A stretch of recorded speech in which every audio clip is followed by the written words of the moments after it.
Hello दोस्तों, स्वागत है आपका आपके अपने YouTube channel create wealth with Atul में।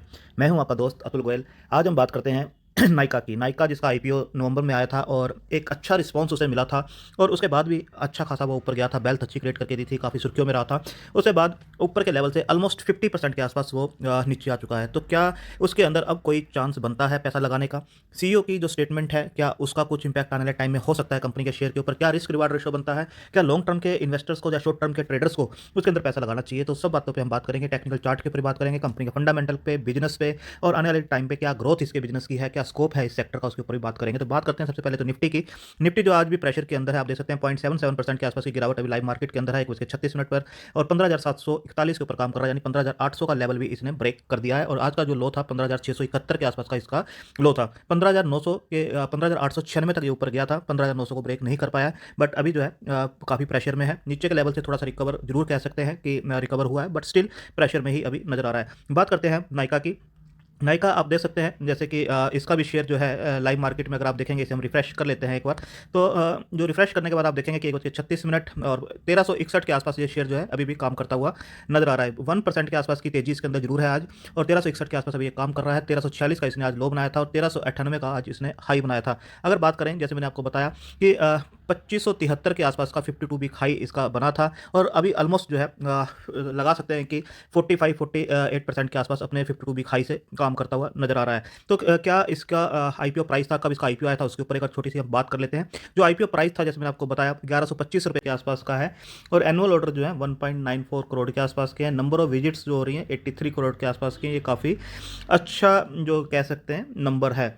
इसके अलावा जो इनका ऑफलाइन चैनल है, ऑफलाइन चैनल में आप देखेंगे जो फिजिकल स्टोर्स हैं इनके, फिजिकल स्टोर 80 स्टोर्स हैं और 40 सिटीज़ के अंदर ये काम करते हैं और 3 डिफरेंट जो टाइप के फॉर्मेट्स हैं इनके जो स्टोर के।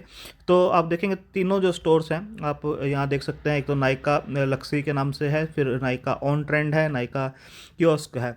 तो इस टाइप से ये पूरा का पूरा अलग अलग डिफरेंट मॉडल्स पे काम करते हैं। तो ये तो आपने देखा कि पूरा का पूरा किस हिसाब से ये प्रोडक्ट्स बेचते हैं, ऑनलाइन कैसे है, ऑफलाइन कैसे हैं, बिजनेस मॉडल्स कैसे हैं। क्योंकि जब हम किसी कंपनी में इन्वेस्ट करते हैं तो एक कॉन्फिडेंस हमें होना चाहिए कि वो कंपनी करती क्या है। अब इसका जो मार्केट कैप आप देखेंगे तो 65,000 करोड़ के आसपास का मार्केट कैप अभी है।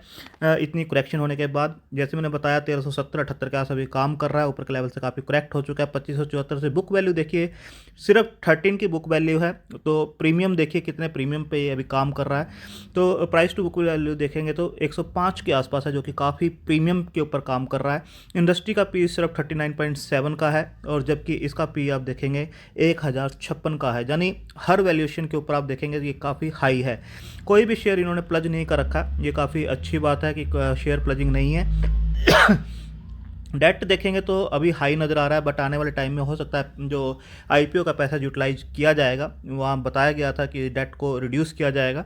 तो डेट जो है 539 करोड़ के आसपास की है। डेट टू इक्विटी रेशियो अभी तो हाई नज़र आता है 0.86, बट आने वाले टाइम में ये रिड्यूस होता हुआ भी नज़र आ सकता है।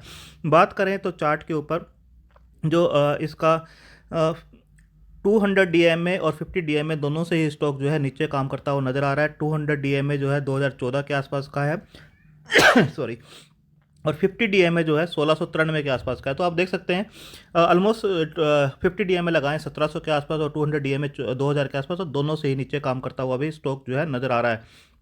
इसके बाद अगर आप देखेंगे, इसके बाद अगर हम देखते हैं क्वार्टरली रिजल्ट्स के ऊपर, तो इसका जो मेन है ऑपरेटिंग प्रॉफिट मार्जिन, वो देखेंगे 6% के आसपास है। पहले ये 13% के आसपास काम कर रहे थे, फिर 3 पे आए और अभी 6 के ऊपर है। तो ऑपरेटिंग प्रॉफिट मार्जिन 3 और 6% काफ़ी कम है। हाँ, सेल्स जरूर इनकी इंक्रीज होती हुई नज़र आ रही है। 808 के आसपास जो थी अब 1098 के आसपास है। सेल्स बढ़ रही है, उसके हिसाब से एक्सपेंसेस भी बढ़ते हुए नज़र आ रहे हैं। ऑपरेटिंग प्रॉफिट जो है वो 69 के आसपास है, पहले 107 के आसपास हुआ करता था, बीच में काफ़ी डिप हुआ है 27-29 के आसपास। बट ऑपरेटिंग प्रॉफिट मार्जिन जो है काफ़ी कम है। इससे पहले अगर आप देखेंगे जून 2020 में ये माइनस में भी चले गए थे। तो जो ऑपरेटिंग प्रॉफिट मार्जिन है किसी भी कंपनी के लिए मेन होते हैं, और वो जब डिप होते हैं तो शेयर जो है काफ़ी नीचे आता हुआ नज़र आता है। नेट प्रॉफिट देखेंगे तो जून 2020 में ये माइनस में भी चले गए थे, उसके बाद ये प्लस में आए हैं 27, देन 69, और इस क्वार्टर में आप देखेंगे तो 28 के आसपास इन्होंने काम करते हुए नज़र आ रहे हैं। तो बीच के 2 क्वार्टर अगर आप देखेंगे 3 और 1 करोड़ के आसपास का भी रहा है, तो काफ़ी जो प्रॉफिट्स है उसके अंदर फ्लक्चुएशंस बहुत ज़्यादा है, कोई कंसिस्टेंट या एक लाइन में ऊपर जाते हुए नज़र नहीं आ रहे, काफ़ी डिप भी इसके अंदर आता हुआ बीच बीच में नज़र आता है। अगर हम ईयर ऑन ईयर की बात करें तो मार्च 2021 की जो इन्होंने क्लोजिंग की थी वो सेल्स इंक्रीज होती नज़र आ रही है 2441, उससे पहले 1768, 1111, 574। तो 2008 से सेल्स का ग्राफ जो है बिल्कुल ऊपर जाता हुआ नज़र आ रहा है। ऑपरेटिंग प्रॉफिट मार्जिन जैसे मैंने पहले भी बताया, यहाँ पर जो ईयर ऑन ईयर है वो तो बढ़ते हुए नज़र आ रहे हैं, माइनस में थे तो 2019 में 5, फिर 2, 5 और 7 ये बढ़ते हुए नज़र आ रहे हैं। नेट प्रॉफिट जो मैंने बताया वो कंसिस्टेंट नहीं है बिल्कुल भी। तो एक बड़ा इशू है कि नेट प्रॉफिट जो है माइनस में भी चल रहे थे 2018, 19, 20 और 21 में 62 करोड़ के आसपास के प्रॉफिट जरूर इन्होंने दिए हैं, बट उससे पहले माइनस में ही चलते हुए नज़र आ रहे थे। अगर बात करें इनकी जो बोरिंग है वो जो नज़र आ रही है वो है 577 के तो रिजर्व है इनके पास जो कि बढ़ते हुए नज़र आ रहे हैं, और जो डेट है 539 का है, ये आपको बढ़ता हुआ नज़र आएगा लास्ट क्वार्टर से। और इसके बाद अगर देखें फिक्स एसेट्स जो है 358 करोड़ के हैं, तो अभी डेट जरूर इसके ऊपर नज़र आ रहा है जो कि थोड़ा सा एक कंसर्निंग पॉइंट है। बट आने वाले क्वार्टर में जैसे जैसे इसको रिड्यूस करेंगे तो हो सकता है कि आपको प्रॉफिट्स बढ़ते हुए नजर आए, क्योंकि इंटरेस्ट बर्डन जो है वो कम हो जाएगा। अगर प्रमोटर की होल्डिंग की बात करें तो 52% के आसपास की प्रमोटर की होल्डिंग है, FI 5.73 है, DI 3.42 है, पब्लिक के पास 38% जरूर जहाँ पर दिखाई दे रहा है, बट इसके अंदर भी काफ़ी स्ट्रॉन्ग हाथों में शेयर्स हैं जो कि ऑलमोस्ट 20-22% बनते हैं, तो 14-15% जो है पब्लिक के पास है, बाकी सब स्ट्रॉन्ग हाथों में शेयर्स जो है अभी नज़र आते हैं। इसके बाद देखें जो कंपनी का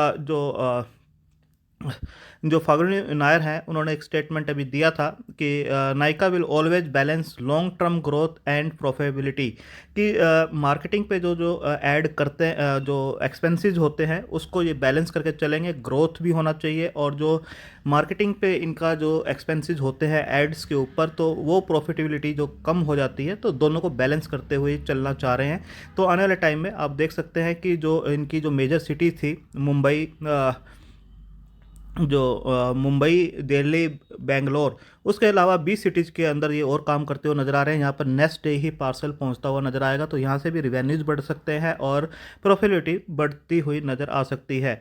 इसके बाद अगर देखें तो ये 2 दिन पहले का ही इनका एक स्टेटमेंट है और काफ़ी मेन स्टेटमेंट है, जिसके अंदर इन्होंने बताया गया है जो फर्म्स हैं should give investors more info, मतलब कि जो इन्वेस्टर्स हैं उनको पूरी की पूरी कंपनी का डाटा प्रोवाइड करना चाहिए, चाहे वो मंथली बेस पे है चाहे क्वार्टरली बेस पे है, बिल्कुल ट्रांसपेरेंट होना चाहिए फर्म्स को। इन्वेस्टर्स को उसके अंदर पैसा लगाना है या इन्वेस्ट करना है वो उनका डिसीजन होना चाहिए, उसके बाद कि किस टाइप की कंपनी है पूरी की पूरी ट्रांसपेरेंट होनी चाहिए। तो हो सकता है कि आने वाले टाइम में ये अपनी कंपनी के ऊपर तो एटलीस्ट अप्लाई करते हुए ये नज़र आएँ, तो देखना होगा किस टाइप से इस चीज़ को अप्लाई करते हैं। तो ब्रोकरेज हाउस के जो टारगेट्स हैं वो हम देखते हैं कि किस टाइप के टारगेट्स उन्होंने दिए हैं। तो आप देख सकते हैं ब्रोकरेज जो है यहाँ पर जेएम फाइनेंस ने जो टारगेट इनके दिए हैं 2120 रुपये के जो टारगेट्स उनको नज़र आते हैं आने टाइम में, यहाँ से लगभग 60-65% की अपसाइड उनको यहाँ से भी नज़र आते हैं। बट अभी चार्ट के ऊपर देखते हैं कि चार्ट किस टाइप से नज़र आता है। ये वनडे का चार्ट मैंने इसके ऊपर लगा रखा है, आप देख सकते हैं कि जो इसकी RSI है वो 37 के आसपास अभी काम कर रही है। लाइव मार्केट में 1363 के आसपास स्टॉक जो है काम कर रहा है। अगर आप देखेंगे इसके अंदर एक जो मेन चीज़ है वो देखने वाली ये है कि जो स्टॉक था यहाँ पर लिस्ट होता है, उसके बाद जो है 2573-74 के आसपास का लेवल बनाता है यहाँ पर, और उसके बाद अगेन 1900 और 2000 की रेंज के अंदर यहाँ पर सपोर्ट लेता हुआ नज़र आता है। इस कैंडल के साथ जो बड़ी कैंडल रेड कैंडल बनी थी इसने इस लेवल को ब्रेक किया, और ब्रेक करने के बाद जो ये वाली कैंडल बनी है यहाँ पर ब्रेक किया, इस लेवल पे काफ़ी बार सपोर्ट लिया था इसने, बट इस लेवल को जैसे इसने ब्रेक किया तो ये जो लेवल जो सपोर्ट का काम कर रहा था वो रेजिस्टेंस का काम करते हुए नजर आया। स्टॉक नीचे के लेवल से जरूर ऊपर गया बट अगेन रेजिस्टेंस आया और नीचे ही फिसलता हुआ नजर आया।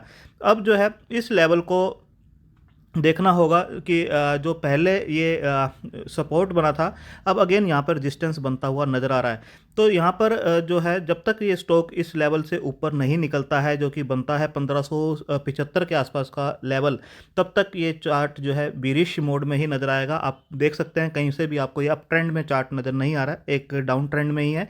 तो नीचे के लेवल पे 1270-80 के लेवल 1270 के लेवल के ऊपर नज़र रखनी होगी। अगर ये इसको अगेन ब्रेक करता सकता है, क्योंकि ये जो चार्ट बन रहा है सेल ऑन राइज वाला चार्ट अभी बन रहा है। जैसे ही स्टॉक थोड़ा सा ऊपर जाता है तो प्रेशर आता है, अगेन नीचे आता है, तो यहाँ पर फिर ऊपर गया, कल के टाइम पे ये फिर नीचे आया था। तो सेल ऑन राइज वाला चार्ट जो बनता हुआ नज़र आ रहा है, अगर ये 1270 को ब्रेक करता है तो कहीं ना कहीं ये 1100 के लेवल के आसपास जाता हुआ सेटल होगा।